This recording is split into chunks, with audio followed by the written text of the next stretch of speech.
So good day everyone. For today, I am going to report about the preschool and educational assessment, the diagnostic test. So for our topic outline, first is what is diagnostic test. Second, the functions and purpose of diagnostic test. Third, the characteristics of diagnostic test, the preparation, diagnostic assessment ideas, construction of diagnostic test, preparation of the scoring key and marking scheme, strategies for remedial teaching, and advantages and disadvantages of diagnostic testing. So, diagnostic test. Diagnose is a verb that means to identify, determine, distinguish, pinpoint, and recognize the characteristics that are individual, peculiar, and proper. It is a type of assessment given at the beginning of the instruction, which aims to identify the strengths and weaknesses of the students regarding the topic to be discussed. It is also designed to locate specific learning deficiencies in case of specific individuals at a specific stage of learning lesson, so that specific efforts could be made to overcome those deficiencies. So, diagnostic assessments are intended to help teachers identify what students know and can do in different domains to support their students' learning. These kinds of assessment may help teachers determine what students understand in order to build on the students' strengths and address their specific needs. Binet and Simon wrote of their concept of mental orthopedics, whereby intelligence test data could be used to improve learning. Today, a distinction is made between test and test data used primarily for the evaluative purposes and test data used primarily for diagnostic purposes. The term evaluative is used in phrases such as evaluative purposes or evaluative information. Yung alam natin na evaluation na pag-evaluate. And the term diagnostic is used in educational contexts and phrases such as diagnostic purposes or diagnostic information. So one purpose of assessment is to diagnose. When you go to the doctor, your doctor will diagnose your illness, syempre. We'll check out what's your problem and we'll see what's wrong with you. So that's the same with the purpose of diagnostic assessment. Why do we need to diagnose? We need to diagnose in order for us to determine the weakness of the students. So the first one is that we need to check out what's wrong with our students, or meaning, kailangan natin intindihin yung mga preliminary learnings sa part ng students and the prerequisite knowledge about the subjects that we're going to teach with the students that did not catch up during those previous school year. For example, yung subject is English, and then you as a teacher will teach them about sentence construction. But then again, the prerequisite knowledge with the lesson sentence construction is that they should learn and understand student subject-verb agreement. So therefore, it is very important to diagnose first whether your students have weaknesses in those prerequisite lesson about sentence construction. Meaning, do they really have enough knowledge about subject-verb agreement, or can they identify the nouns, pronouns, and verbs in the other parts of the speech? If there are problems with their understanding about the part of the speech and the subject-verb agreement, that's the weaknesses that we need to target first, so that students will be able to understand the lesson about the parts of the speech, the subject-verb agreement, and most especially the sentence construction. So for the functions of diagnostic test, first is to direct curriculum emphasis. Kumbaga, ma-emphasize yung mga learnings and yung mga lesson na kailangan pa ng mga students. Second is to provide for educational guidance of pupils. So, nag-guide ng diagnostic test yung mga students sa mga lesson and sa mga topic na kailangan nilang i-improve pa, and then to stimulate the learning activities of pupils. And last is to direct and motivate administrative and supervisory effort. So here we have the diagnostic test purposes. First is to understand each student's gap in knowledge. Second is to understand each student's cognitive skills, strong versus weak. Fourth is to help teachers adjust curriculum to students' needs. And fifth is to inform practices of differentiated needs. So what is the real purpose of diagnostic test? Binibigay ang diagnostic test so that you can diagnose what's wrong and give intervention if in case there are some weaknesses which will result from your diagnosis. But side of looking for the weaknesses, we need also to check out their strength, yung strength ng mga estudyante. Bakit kailangan ng strength? Bakit need i-allow yung strength? You as a teacher, baka naman you are going to teach them a seemingly complex subject, meaning para sa iyo ang hirap ng lesson na ituturo mo, para sa kanila sobrang dali na lang pala. Ibig sabihin, they have taken enough the lesson that you are going to teach. So meaning, ang knowledge pala na doon sa certain subject o sa certain topic ay advanced na, pero ikaw ituturo mo pa rin sa kanila from the basics o sa umpisa. So sayang yung panahon, yung oras, and sana nakapag-advance ka na dun sa higher subjects at hindi mo na ituturo yung subject na yun. Why? Kasi nga, na-diagnose mo na at nalaman mo na it is their strength, meaning they already know those topics. So when do we need to diagnostic? And so when do we do the diagnostic assessment or test? So we do this before instruction. So when we say before instruction, bago mo siya i-teach yung lesson o bago mo i-teach yung topic. So like I have said dun sa example ng sentence construction, before teaching the lesson about sentence construction, you should give the diagnostic test first in order for you to determine again the prerequisite knowledge which needed sa constructing sentences. Pareha din sa math majors, no? Like addition and subtraction or ano ba yan, binomial, algebra. You need to diagnose first your students if they understand yung mga simple signs and symbols na ginagamit sa math problems, and at the same time, if they have enough knowledge about the fundamentals operations in mathematics.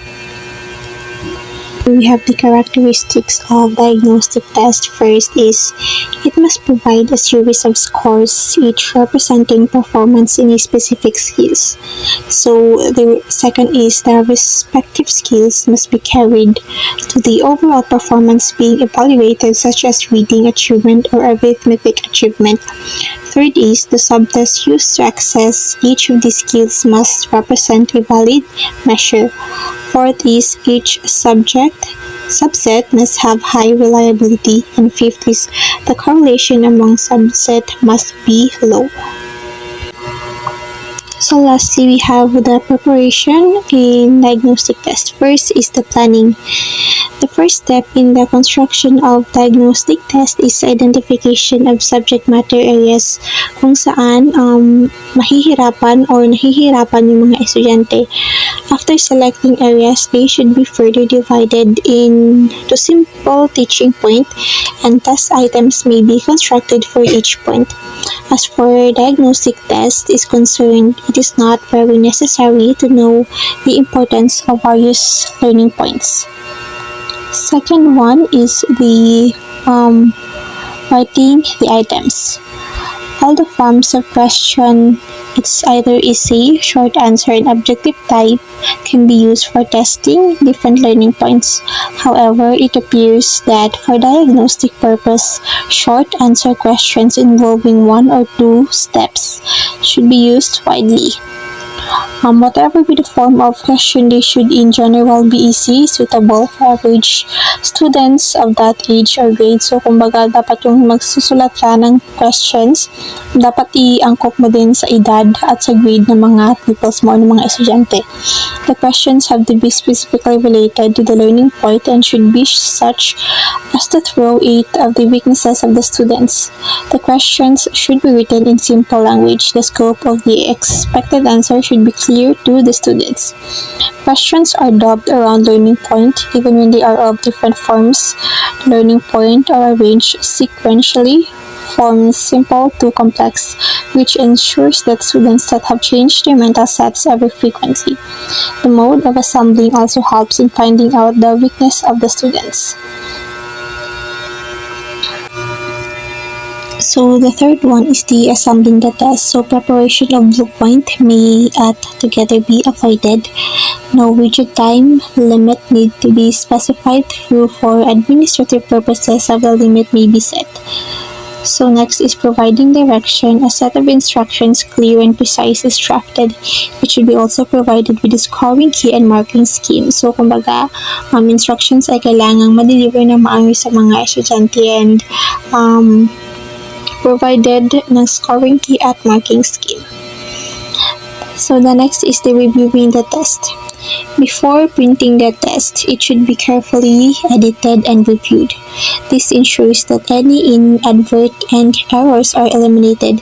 An analysis of the test, testing down learning points with corresponding questions may be presented for future reference. So bago i-print yung test and i-conduct sa mga students, it should be carefully edited. Kumbaga, kailangan na-check siya at na-review siya ng maayos kung saan itong mga questions na ito ay dapat angkop sa mga estudyante na nakakandaka ng test. So, no matter how good of a teacher you are, if the prerequisite knowledge dun sa subject na ito na turo mo, hindi natin ng mga students mo, hindi nila makukuha yung lesson na itinuturo mo. So, you start with diagnostic assessment para before mo ituro yung main lesson, i-reteach mo muna yung mga lessons na hindi nila o hindi pa buo sa kanila bago mo ituro yung lesson. So some would say na yung diagnostic test is time consuming. So, ano ba yung talagang gusto ng mga teacher o ng mga students? Do we like the students ba to really understand the teaching or not? And that the only way to do that is to make sure that all prerequisite knowledge required for your lesson are attained by students. That's the only way and time that you can say that the students are very and willing to learn the lesson. So meaning these diagnostic tests also have purpose of preparing your students. And where are you preparing the students? Syempre for the lesson, and that's it, the diagnostic assessment.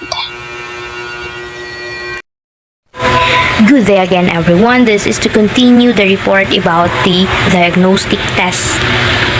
So diagnostic test, assessment ideas, types of diagnostic tests, construction of diagnostic tests, and the preparation of the scoring key and marking scheme is our topic outline.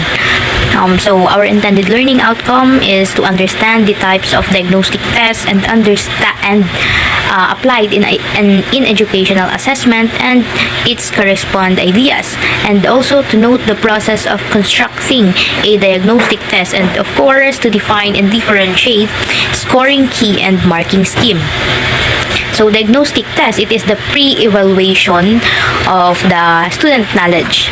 So yes, so it is the low stake assessment, which means that they are not non-graded and do not determine whether the students moves to next educational level. Rather, it shows a student's strength and weaknesses regarding specific field of study, kung saan diagnostic test is used para i-evaluate yung knowledge ng student na i-assess and then gagawa ng remedial or ng intervention to help the students na ma-conquer or ma-help yung difficulties nila, para i-eliminate yung difficulties nila and ma-master yung specific field of study. So diagnostic tests can be improved to quizzes or tests, survey and questionnaires, unit pre-test, checklists, or curriculum-based measurement. So there are two types of diagnostic tests. Those are standardized diagnostic tests and the informal diagnostic assessment. So standardized diagnostic test uses well-defined testing methods. So to evaluate student knowledge. So this test provides an in-depth analysis of student strengths and weaknesses. So for example, those tests that are curriculum-based assessment like achievement test, the Wechsler intelligence test, the SB5 or the Stanford Binet test for children. So those are these standardized diagnostic tests na ma-use ng teacher to assess the strength and weaknesses of the students. And the informal diagnostic assessment naman is that when the teacher chiefly need to measure student knowledge about the subject or topic. So this test is fast, brief, and brief in nature. So this informal diagnostic test can be survey or a simple checklist. So also it can be the teacher's observation to the student, the assessment from the portfolio, and pretest. And also, it can be a discussion of board responses of a specific topic, or maybe an interview. So, unlike the standardized diagnostic test, this informal diagnostic assessment is parang teacher-made test siya. So, there are also kind of diagnostic tests that can also be parang ma-use para i-assess yung strength and weaknesses ng isang student. So the intelligence or cognitive test for to check for learning disabilities, the teacher can use or can ask for a psychologist to administer Montreal Cognitive Assessment or MOCA, or the Mini Mental State Exam or MMSE. And then if the teacher wanted to evaluate or assess the behavioral and personality traits of the student, then the teacher can ask for a psychologist to administer Rorschach or thematic apperception test or the MMPI. And then if the teacher wanted to evaluate or assess the neuropsychological being of a student, then the teacher could use the clinical dementia rating for student. So moving on, here we are to the construction of diagnostic test. So there are 5 steps para makonclude natin para makagawa tayo ng diagnostic test, then the revision or the reviewing of the test. So first step is to identify learning difficulties. So classroom tests, assignment, quizzes are the sources for identifying learning difficulties of the students. So a detailed scanning and answer script of students provides clues to the teacher about the domain of their learning difficulties. So of course, here performance tests also serve the similar purpose to identify certain deficiencies. Which assignment may fail to provide correct responses. So performance tests is helpful in identifying student language problem like reading, communication, pronunciation, vocabulary, and so on. So the teacher might also involve observation toward the student, including performance, wherein the student may be avoiding assignment or just copying the answers of their classmates. So, identifying difficulty, kung saan nga ba nahihirapan yung student through the assignments, through tests na ginagawa, or through the performance na ginapagawa ng teacher. From the previous works, sample works. So, step 2 is to analyze the error. It helps the teacher to identify the frequency and the nature of error which may occur in more than one area. So, this error might be cause of something aside from nahihirapan talaga yung student. So, bakit nga ba nahihirapan yung student? Maybe it is rooted from the follow-up na mga ganon. So, what is the error na naka-align doon sa learning difficulty ng isang student? So, in the step 2, we analyze the error. So error cannot be only caused by a one aspect, but also from the other aspect. So to aid these parang struggle or parang conflict sa defining kung saan ba saan ba nagagaling yung error, the teacher could observe the student overall responses, so written works and test performance. So then, of course, the teacher also could evaluate the overall academic record of the students. And then step 3 is to analyze the learning content. So, after getting the learning difficulty, after analyzing the error, so, na-reach na natin yung empirical evidences that will support differences of that learning difficulties. So, a detailed analysis of the content in respect of which the teacher feel the need to develop a diagnostic test. So, after knowing the difficulty, analyzing the error, and then makakagawa na yung teacher or ma-identify na yung teacher yung learning content na need ng isang student for a diagnostic test. And then step 4 is to identifying learning points to be covered. After identifying the learning content, what is this specific learning point na kailangan i-approach ng isang teacher para malaman kung ano nga ba yung naintindihan ng bata doon, or ano nga ba yung strength and weaknesses ng bata sa topic na yon. So, parang dito sa step 4, the teacher identifies kung ano yung learning point, yung specific topic that need to be covered in the diagnostic test. So, step 5 is the selection of format and item construction. So, selection of format, before writing your items, of course, dapat nag-select na yung teacher kung ano yung format ng test, ano yung format ng test. So, is it selection type or an essay type? But of course, it is dependent kung yung content ba na ito is real, itong content ba na ito is mag-angkop siya dun sa format ng test. After writing a pool of items, of course, the teacher will prepare a scoring key and marking scheme. So, scoring key is used when the items are objective type. So, for example, multiple choice or matching type, like that. So, this is the phase of an scoring key. There are question number, and then the answer, and then the marks or the points of that question.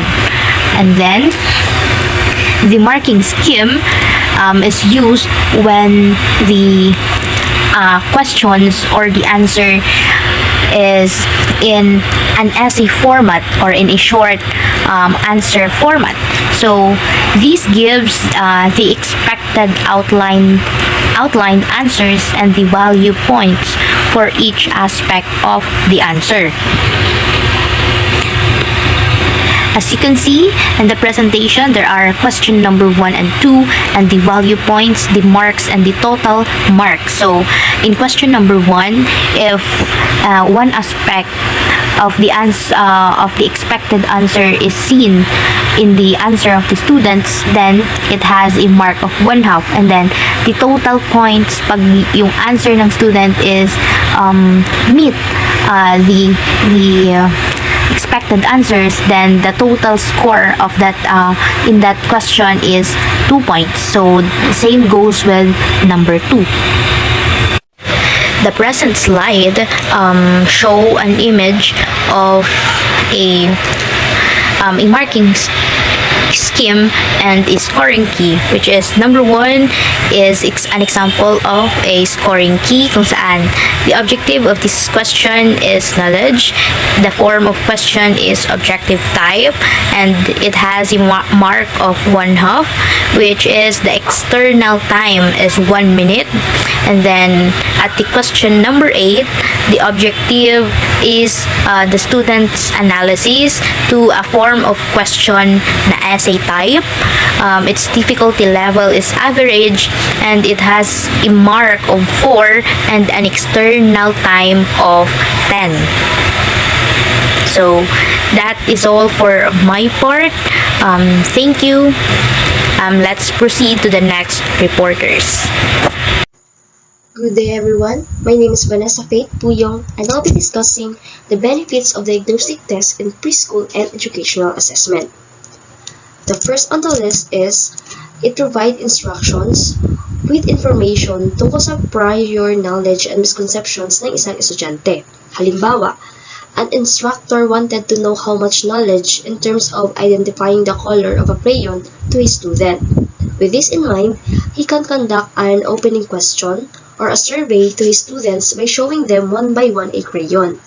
Now, after the opening question or the survey, the result could provide a baseline or foundation for understanding how much learning that the student could have after the activity is completed, which is the second benefits of diagnostic tests in preschool and educational assessment.